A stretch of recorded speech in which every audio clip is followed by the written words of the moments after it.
നമസ്കാരം. മലയാളി വാർത്ത ഇൻസൈഡിലേക്ക് സ്വാഗതം. ഡൽഹിയിൽ ആം ആദ്മി പാർട്ടി നിലംപൊത്തി. വീണുടഞ്ഞ് കേജ്രിവാൾ.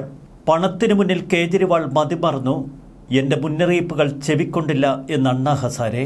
ഡൽഹി നിയമസഭാ തെരഞ്ഞെടുപ്പിൽ BJP അട്ടിമറി വിജയം ആഘോഷിക്കുമ്പോൾ മറുവശത്ത് നിലംപൊത്തിക്കിടക്കുന്ന കേജ്രിവാൾ. ലീഡ് നിലയിൽ കേവല ഭൂരിപക്ഷമൊക്കെ പിന്നിട്ട് ഭദ്രമായ ഭൂരിപക്ഷം ഉറപ്പിച്ചാണ് BJPയുടെ മിന്നുന്ന വിജയം. നിലവിലെ ഭരണകക്ഷിയായ AAP തന്നെയാണ് രണ്ടാമതെത്തിയത്. കോൺഗ്രസിന് ഒരു സീറ്റ് പോലും വിജയിക്കാൻ കഴിഞ്ഞില്ല. മുൻ മുഖ്യമന്ത്രി അരവിന്ദ് കെജ്രിവാൾ, സിസോദി തുടങ്ങിയ പ്രമുഖരൊക്കെ നിലംപൊത്തിയവരിൽ ഉൾപ്പെടുന്നു. കഴിഞ്ഞ 2 നിയമസഭാ തെരഞ്ഞെടുപ്പുകളിലും വമ്പൻ ഭൂരിപക്ഷത്തോടെയാണ് AAP അധികാരത്തിലെത്തിയത്. എന്നാൽ ഇക്കുറി കേജ്രിവാളിന്റെ രാഷ്ട്രീയ പരീക്ഷണം അങ്ങനെ തകർന്നടിയുന്നു. 60.54% പോളിംഗ് ആയിരുന്നു ഇക്കുറി ഡൽഹിയിൽ രേഖപ്പെടുത്തിയത്. 62.59% പോളിംഗ് നടന്ന 2020-ൽ 72-ൽ 62 സീറ്റ് നേടി AAP അധികാരത്തിലെത്തി. പരാജയത്തിന് തൊട്ടുപിന്നാലെ മാധ്യമങ്ങളെ കണ്ട AAP നേതാവ് മനീഷ് സിസോദിയ പറയുന്നു, പാർട്ടി പ്രവർത്തകർ നന്നായി പരിശ്രമിച്ചു, പക്ഷേ ഞങ്ങൾ പരാജയപ്പെട്ടു. എതിർ സ്ഥാനാർത്ഥിയെ ഞാൻ അഭിനന്ദിക്കുന്നു. ജഗ്പുരിയിൽ മനീഷ് സിസോദിയ തകർന്നത് കേജ്രിവാളിനേറ്റ ഏറ്റവും വലിയ പ്രഹരമായി. ഇത് ജനങ്ങൾ തന്ന വിജയമാണെന്നും കഴിഞ്ഞ 10 വർഷമായി ഒരു വികസനവും നടക്കാതെ കൽക്കാജിയിലെ ജനങ്ങൾ കണ്ണീര് കുടിക്കുകയാണെന്നും കൽക്കാജി മണ്ഡലത്തിൽ വിജയിച്ച BJP സ്ഥാനാർത്ഥി രമേശ് ബിധൂരി പറയുന്നു. തുടർച്ചയായി 3-ാം തവണയും ഡൽഹിയിൽ സീറ്റ് നേടാൻ കഴിയാതെ കോൺഗ്രസ് കുഴഞ്ഞ കാഴ്ച. ഡൽഹിയെ നശിപ്പിച്ച വ്യക്തിയാണ് അരവിന്ദ് കെജ്രിവാൾ. അതുകൊണ്ട് തന്നെ അരവിന്ദ് കെജ്രിവാൾ തകർന്ന് തരിപ്പണമാകുമെന്ന് കൽക്കാജി മണ്ഡലത്തിൽ ഡൽഹി മുഖ്യമന്ത്രി അതിഷിക്കെതിരെ മത്സരിച്ച അൽക്ക പറയുന്നു. കോൺഗ്രസ് നേതാവാണ് അൽക്ക ലാംബ. പ്രധാനമന്ത്രി നരേന്ദ്രമോദി ഇന്ന് വൈകിട്ട് 7 മണിക്ക് BJP ആസ്ഥാനത്ത് പ്രവർത്തകരെ അഭിസംബോധന ചെയ്യുമെന്ന് പത്രക്കുറിപ്പ്. BJP ആസ്ഥാനത്ത് വലിയ ആഘോഷമാണിപ്പോൾ നടക്കുന്നത്. മുഖ്യമന്ത്രിയെ നേതൃത്വം തീരുമാനിക്കുമെന്ന് ദില്ലി BJP അധ്യക്ഷൻ. തലസ്ഥാനത്ത് താമരപ്പൂക്കാലം. അതുതന്നെയാണ് BJP പ്രവർത്തകരെ ആവേശഭരിതരാക്കിയിരിക്കുന്നത്. വോട്ടെണ്ണലിന്റെ തുടക്കം മുതൽ BJPയുടെ മുന്നേറ്റമായിരുന്നു ഡൽഹി കണ്ടത്. ആദ്യമെണ്ണിയ പോസ്റ്റൽ വോട്ടുകളിൽ തുടങ്ങി ഭരണമാറ്റത്തിന്റെ ആ സൂചനകൾ. വോട്ടെണ്ണൽ പുരോഗമിക്കും തോറും ആം ആദ്മി തകർന്ന് തരിപ്പണമാകുന്ന കാഴ്ച മറുവശത്ത്. ആദ്യഘട്ടത്തിൽ തന്നെ അരവിന്ദ് കെജ്രിവാളും അതിഷിയും മനീഷ് സിസോദിയും അടക്കമുള്ള AAP നേതാക്കൾ പിന്നിലാകുന്ന കാഴ്ചയാണ് ഡൽഹി കണ്ടത്. ദക്ഷിണ ഡൽഹിയിൽ സമ്പൂർണമായി BJPയുടെ കുതിപ്പ്. വോട്ടെണ്ണലിന്റെ ആദ്യഘട്ടം മുതൽ ദക്ഷിണ ഡൽഹിയിൽ BJP തരംഗം ആഞ്ഞു വീശുന്ന കാഴ്ചയാണ് നമ്മൾ കണ്ടത്. 2020-ൽ അന്നത്തെ രാജ്യത്തിന്റെ പ്രതിരോധ മന്ത്രി രാജ്നാഥ് സിംഗ് അരവിന്ദ് കെജ്രിവാളിനെ തെരഞ്ഞെടുപ്പ് വേളയിൽ കടന്നാക്രമിച്ചിരുന്നു. അണ്ണാ ഹസാരെ എന്ന വയോധികനെ വഞ്ചിച്ചുകൊണ്ട് രാഷ്ട്രീയത്തിലിറങ്ങിയ വ്യക്തിയാണ് അരവിന്ദ് കെജ്രിവാൾ. 2017-ൽ ആഗ്രയിലെ ഷഹീദ് സ്മാരകിൽ വെച്ച് മാധ്യമങ്ങളോട് സാക്ഷാൽ അണ്ണാ ഹസാരെ തന്നെ തന്റെ പ്രിയ ശിഷ്യൻ കേജ്രിവാളിനെ പരോക്ഷമായി കുറ്റപ്പെടുത്തിയിരുന്നു. എന്റെ പ്രസ്ഥാനത്തിൽ നിന്ന് ഇനിയൊരു കേജ്രിവാൾ ഉണ്ടാകാതിരിക്കട്ടെ എന്നാണ് അന്ന് അണ്ണാ ഹസാരെ പറഞ്ഞത്. പിന്നീട് തൊട്ടടുത്ത വർഷം ഒരു വാക്ക് പ്രയോഗിച്ചതിന്റെ പേരിൽ ഒരു മുൻ മന്ത്രിയോട് കേജ്രിവാൾ മാപ്പപേക്ഷിച്ചു. വീണ്ടും ഒരിക്കൽ കൂടി അണ്ണാ ഹസാരെ പ്രതികരിച്ചു. പിന്നീട് മാപ്പപേക്ഷിക്കുകയോ പശ്ചാത്തപിക്കുകയോ ചെയ്യേണ്ടി വരുന്ന തരത്തിലുള്ള ഒരു പണിയും എടുക്കാൻ ശ്രമിക്കരുത്. അണ്ണാ ഹസാരെ എന്ന വലിയ മനുഷ്യന്റെ അഴിമതി വിരുദ്ധ പ്രവർത്തനങ്ങളെ തന്റേതാക്കി മാറ്റുന്ന ഒരു ശൈലിയാണ് അരവിന്ദ് കെജ്രിവാൾ സ്വീകരിച്ചത്. അരവിന്ദ് കെജ്രിവാൾ നടത്തിയത് ഒരു നയവഞ്ചനയാണ് എന്ന് പലരും തുറന്നു പറഞ്ഞിരുന്നു. ഇന്ത്യൻ സിവിൽ സർവീസിൽ നിന്ന് ഉദിച്ചു വന്ന ഒരു അഴിമതി വിരുദ്ധ താരകം. ഇതായിരുന്നു അരവിന്ദ് കെജ്രിവാളിന്റെ വിശേഷണം. അണ്ണാ ഹസാരെ എന്ന് ജനം സ്നേഹപൂർവ്വം വിളിച്ചിരുന്ന കിഷൻ ബാപ്പത്ത് ബാബുറാവു ഹസേരെ എന്ന ഗാന്ധിയനുമൊത്ത് അദ്ദേഹം ഇന്ത്യ അഗൻസ്റ്റ് കറപ്ഷൻ എന്നൊരു പ്രസ്ഥാനത്തിന് രൂപം കൊടുത്തു. അഴിമതി കൊണ്ട് പൊറുതിമുട്ടിയ ഡൽഹിയിലെ ജനങ്ങൾ അവർക്ക് പിന്നിൽ അണിനിരന്നു. കഴുത്തിലൊരു മഫ്ലറും ചുറ്റി ഡൽഹിയുടെ തണുപ്പിലേക്ക് പ്രതിഷേധങ്ങളും ധർണകളുമായി എത്തിയ അരവിന്ദ് കെജ്രിവാളിനെ അന്നു മുതൽ ഇന്ത്യ ശ്രദ്ധിച്ചു. പ്രായോഗികമായി അഴിമതിയെ പൂർണ്ണമായി ഇല്ലായ്മ ചെയ്യണമെങ്കിൽ രാഷ്ട്രീയത്തിലേക്ക് ഇറങ്ങണം എന്ന നിബന്ധന അണ്ണാ ഹസാരെയുടെ മുന്നിൽ വെച്ചതും അരവിന്ദ് കെജ്രിവാൾ. എന്നാൽ രാഷ്ട്രീയം തങ്ങൾക്ക് പറ്റിയ പണിയല്ല എന്ന നിലപാടായിരുന്നു അണ്ണാ ഹസാരെക്ക്. അധികാരം രാഷ്ട്രീയ മനസ്സുകളെ ദുഷിപ്പിക്കുന്ന കറപ്പാണ് എന്ന് അണ്ണാ ഹസാരെ അന്ന് അരവിന്ദ് കെജ്രിവാളിനോട് തുറന്നടിച്ചു. എന്നാൽ അണ്ണാ ഹസാരെയുടെ നയപരിപാടികളോട് യോജിക്കാൻ അരവിന്ദ് കെജ്രിവാൾ തയ്യാറായില്ല. അണ്ണാ ഹസാരെയെ തഴഞ്ഞ് അരവിന്ദ് കെജ്രിവാൾ ഒരു രാഷ്ട്രീയ പ്രസ്ഥാനത്തിന് തുടക്കമിട്ടു. 2012 നവംബർ 26 ഡൽഹിയിലെ കോൺസ്റ്റിറ്റ്യൂഷൻ ക്ലബ്ബിൽ വെച്ചായിരുന്നു ഈ പാർട്ടിയുടെ രൂപവൽക്കരണം. ആം ആദ്മി പാർട്ടി എന്നായിരുന്നു പുതിയ പാർട്ടിയുടെ പേര്.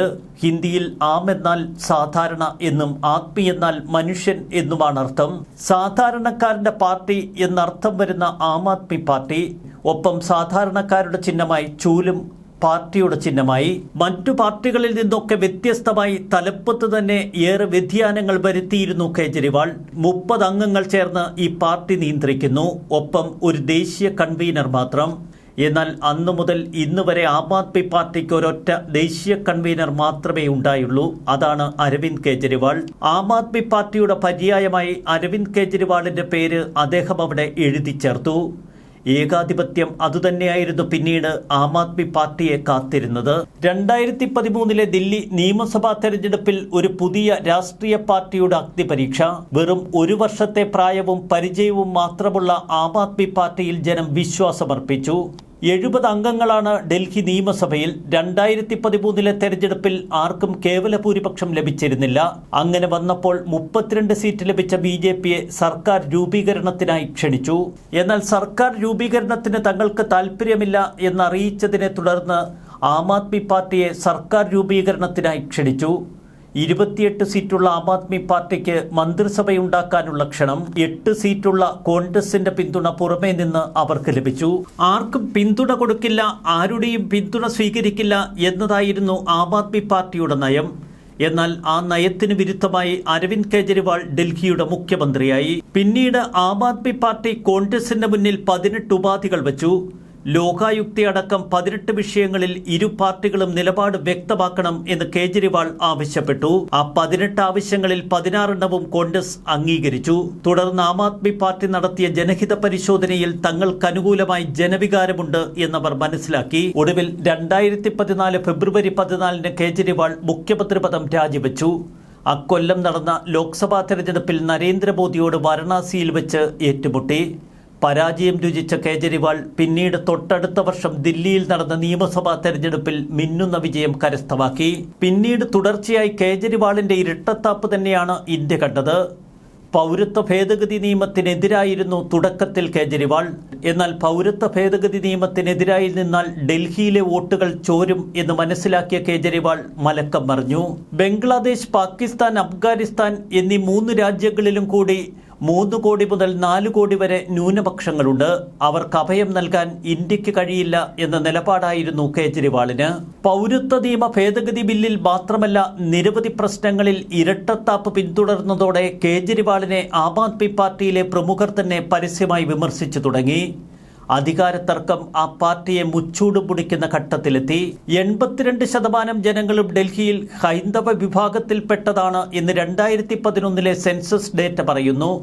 12% മുസ്ലിം സമുദായ അംഗങ്ങൾ. അതുകൊണ്ട് തന്നെ മുസ്ലിം സമുദായ അംഗങ്ങളുടെ വോട്ട് ഉറപ്പിക്കാൻ കെജ്രിവാൾ ചില തന്ത്രങ്ങൾ പയറ്റി.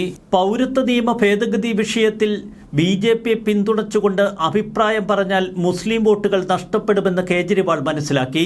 എന്നാൽ 2015 തെരഞ്ഞെടുപ്പിൽ 70 സീറ്റിൽ 67 സീറ്റുകളും കെജ്രിവാളിന്റെ ആം ആദ്മി പാർട്ടി നേടിയെടുത്തു. BJP അടക്കമുള്ള കക്ഷികൾ തനിക്കെതിരെ തൊടുക്കുന്ന ഓരോ അസ്ത്രങ്ങളും അവർക്ക് നേരെ തിരിച്ചുവിടാനുള്ള വൈഭവം അത് അരവിന്ദ് കെജ്രിവാളിന് വ്യത്യസ്തമായിരുന്നു. ഒരിക്കൽ കെജ്രിവാളിനെ ഭീകരവാദി എന്ന് വിളിച്ച പർവേസ് ശർമ്മയോട് കെജ്രിവാൾ ചോദിച്ച ചില ചോദ്യങ്ങൾ. നിങ്ങൾക്ക് അസുഖം വന്നാൽ ചികിത്സിക്കാൻ ചെല്ലുന്ന സർക്കാർ ആശുപത്രികളിൽ സേവനം സൗജന്യമാക്കിയതാണോ എന്റെ തീവ്രവാദം? നിങ്ങളുടെ കുട്ടികൾക്ക് മികച്ച വിദ്യാഭ്യാസം കിട്ടിയിട്ടുണ്ടെങ്കിൽ അതിനെയും ഭീകരവാദമെന്നാണോ നിങ്ങൾ വിളിക്കുന്നത്?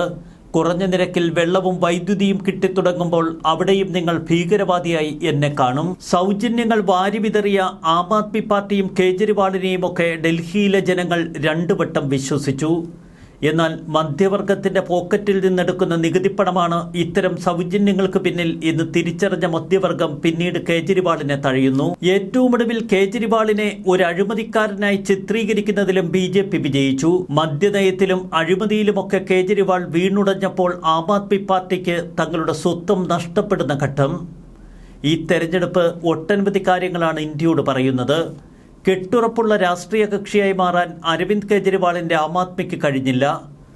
അണ്ണാ ഹസാരെയെ പോലുള്ളവർ പറയുന്നത് പോലെ പണം കണ്ടപ്പോൾ അരവിന്ദ് കെജ്രിവാളിൻ്റെയും കണ്ണുമഞ്ഞളിച്ചു. ഔദ്യോഗിക വസതി മോടികൂട്ടിയ, കോടികൾ വലിച്ചെറിഞ്ഞ് ആഡംബര സൗധമൊരുക്കിയ കേജ്രിവാളിൻ്റെ തനിനിറം പലവട്ടം മാധ്യമപ്രവർത്തകരും BJP നേതാക്കളുമൊക്കെ ഇന്ത്യയുടെ മുന്നിൽ തുറന്നുകാട്ടി.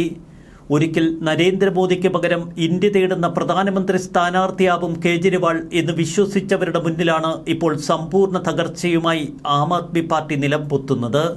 ഒപ്പം കേജ്രിവാൾ എന്ന ബിംബം ഇല്ലാതായിരിക്കുന്നു. അഴിമതിക്കഥകൾ കേട്ടുമടുത്ത മാറ്റം കൊതിക്കുന്ന ജനതയ്ക്ക് മുന്നിൽ പ്രതീക്ഷാ നിർഭരമായ ഒരു ക്രിസ്മസ് സന്ദേശത്തോടെയാണ് 2013 രാജ്യത്ത് ഒരു പുതുചരിത്രം രചിച്ചത് അരവിന്ദ് കെജ്രിവാൾ. കോടികളുടെ സർക്കാർ മന്ദിരങ്ങളിൽ താമസിച്ച് വില കൂടിയ വാഹനങ്ങളിൽ വന്നിറങ്ങുന്ന VIP നേതാക്കളെ കണ്ടുശീലിച്ച ഡൽഹിക്ക് അന്നൊരു വ്യത്യസ്തമായ കാഴ്ചാനുഭവമായിരുന്നു കേജ്രിവാൾ. രാജ്യത്ത് പടർന്നു പിടിക്കുന്ന ചൂൽ വിപ്ലവത്തിന് മുന്നിൽ ദേശീയ പാർട്ടികൾ പോലും ഒരു വേള അമ്പരന്നു നിന്നു. എന്നാൽ അഴിമതി തൂത്തെടുക്കാൻ ചൂലുമായി എത്തിയ ആം ആദ്മി പാർട്ടിയും കേജ്രിവാളും 12 വർഷങ്ങൾക്ക് ശേഷം അതേ അഴിമതിയുടെ ചുഴിയിൽ അകപ്പെടുന്ന കാഴ്ച.